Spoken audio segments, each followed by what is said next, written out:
Yo, what's going on, Etheria fam? I'm Sue, and in this one, I want to talk about the Wishbinder Gift event. Yes, I know it was shown yesterday, and I know I'm a day late on covering this, but, I had some doctor's appointments, things to take care of, so hopefully you understand.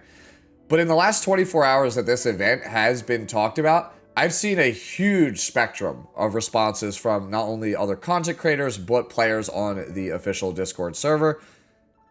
And I kind of want to cover both ends of the spectrum here, because based on how you interpret this event, or how cynical you may be, or how optimistic you may be, this event is seen as either not very good and missing the mark, or like a actual lifesaver. So I want to cover both ends of why people I think are feeling that way, and then I want to give my input on the SSR Animus selector and its options that you can actually get from this event.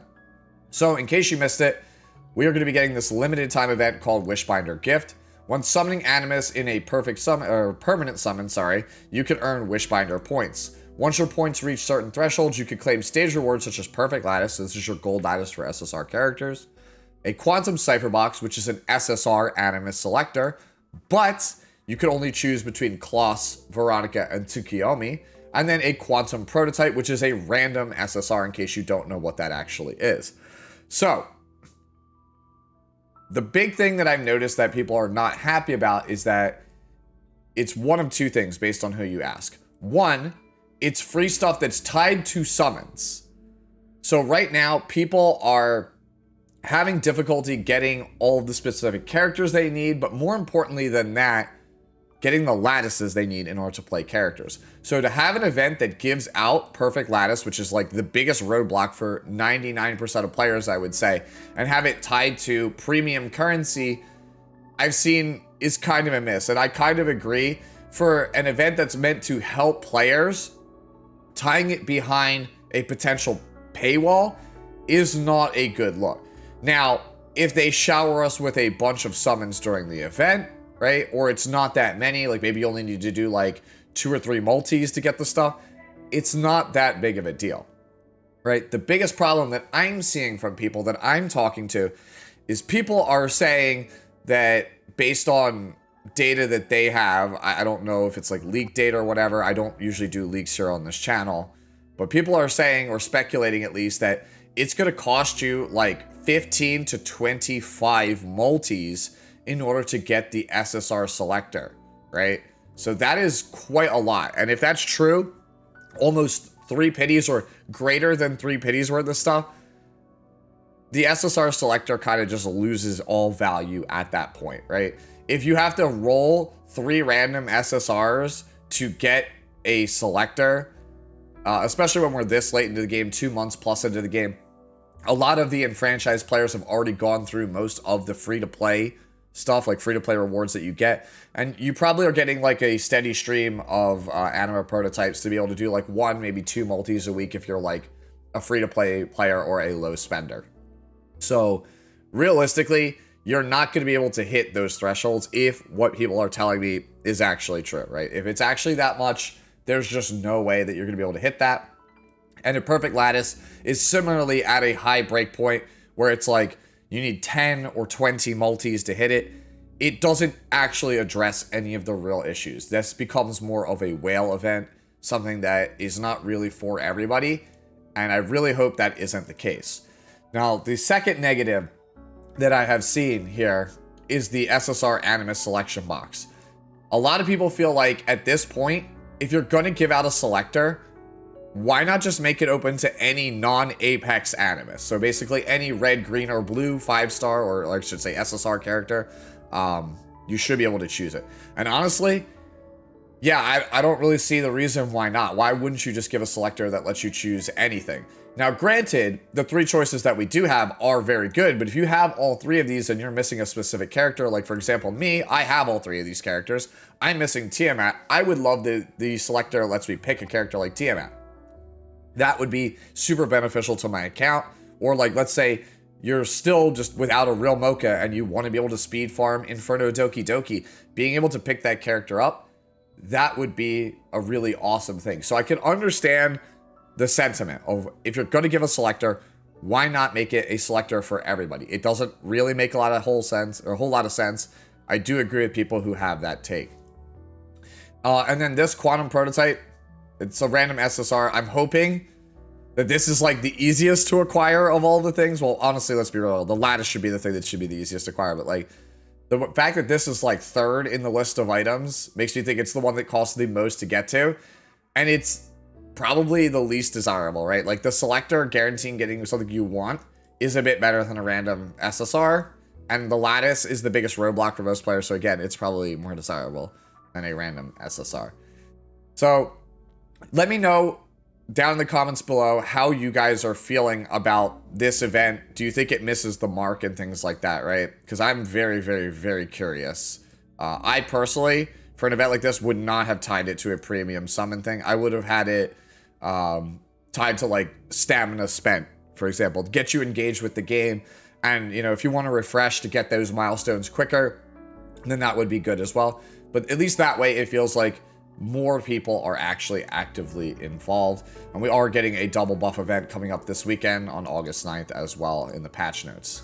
So with the remaining time I have left in the video, real quick, I want to jump over to the game and I want to talk about the 3 characters that you can take with the SSR selector and my thoughts on each of them. All right, so in case you're on the fence wondering which one you should choose, let's go over all of them really quickly. As you can see, I have Klaus, here's Veronica, and here is Tsukiyomi. Not all Lattice, because again, I'm just completely stuck on Lattice, like a lot of you, I feel like at this point. But I think that there is basically 3 ways you could spin this. There is 3 scenarios that will make it pretty abundantly clear on which character you should take. So first up is Klaus, right?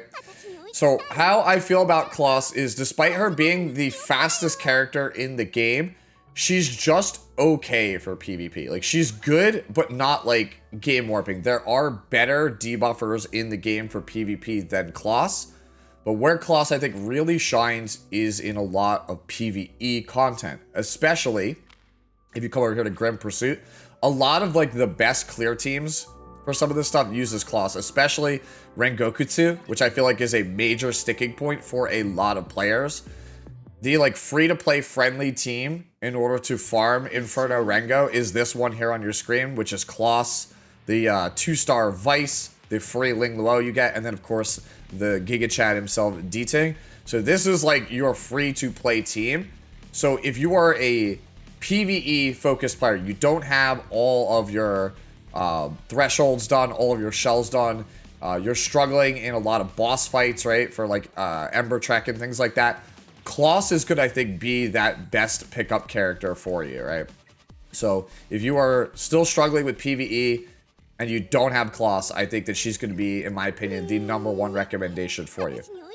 After that, if you already have Klaus, or you've already cleared all of the PvE content without her, I think for most people watching the video, Tsukiyomi is going to be the best option for you. She is just a very, very strong support that can, in a lot of scenarios, replace Lily. So if you don't have access to Lily, this is pretty much your best option for that. She's incredibly strong in all forms of PvP that I've seen so far. And even things like her having silence on her S2 here, Bee Swarm, that counts as a control effect for Doki Doki. So if you need a character still for Doki Doki, she can be that for you, but that's not the primary reason that you're choosing her. Overall, she's not going to excel like Klaus does in every PvE scenario, but there are a huge amount of situations where Tsukiyomi can be like very close to or similar to the best options you can play in a lot of spaces. So I think if you're just like actually unsure which one to take, and you can only take one of these, I think this is the one to take, because I think she's just the most well-rounded out of all of the characters, and you will get a huge amount of mileage off of this character for a very, very long time. And then the third character here, Veronica, I think this is the character you take if you are just primarily focused on PvP only.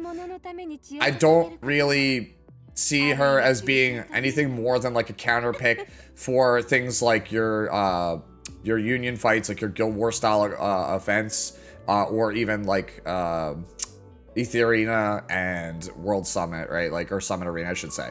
Like, those things are pretty much the spots where you're going to be playing Veronica. I don't think she's anywhere near as generally usable as Tsukiyomi. And I think for newer players, you're just not going to get the value out of her like you would with Kloss. So, of the three, this is the one I would recommend the least. But I still think all three of these characters are pretty good. I know people are not happy that you can't pick anything with the selector, but the three that they do give us access to are at least really, really strong. So I can't really fault them for that. Overall, I think that this event that they are putting out, the rewards are very good. I'm not really going to be complaining too much about them, unless the thresholds to actually get most of these rewards is just completely unreasonable, like I said earlier. Like, if I have to do like 15 to 25 multis to get the vast majority of these rewards, I'm going to be pretty bummed out. Hopefully, to get the selector, it's only like maybe a pity's worth, and you have a whole week to do it, so maybe it's actually possible for you to do it if you spend some gems.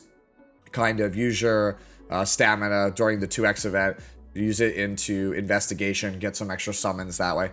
Hopefully, the rewards are accessible to the vast majority of players, because right now, how I'm feeling about the game, how my guildmates I've talked to are feeling about the game, how my community is feeling about the game, is we like Etheria Restart, but we just simply don't have the resources to actually do the things that we want to do in the game. Like, the fun stuff that we really want to be doing is all time gated behind things like lattices. And an event like this, if it was super easy to pick up an extra couple of lattices, that would move us, progress us forward like maybe 2-3 weeks.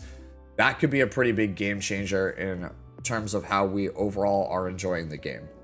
But yeah, those are pretty much my thoughts on the 3 SSR Animus that you could take and the overall event that we are going to be getting coming up. I believe it's on starting Thursday.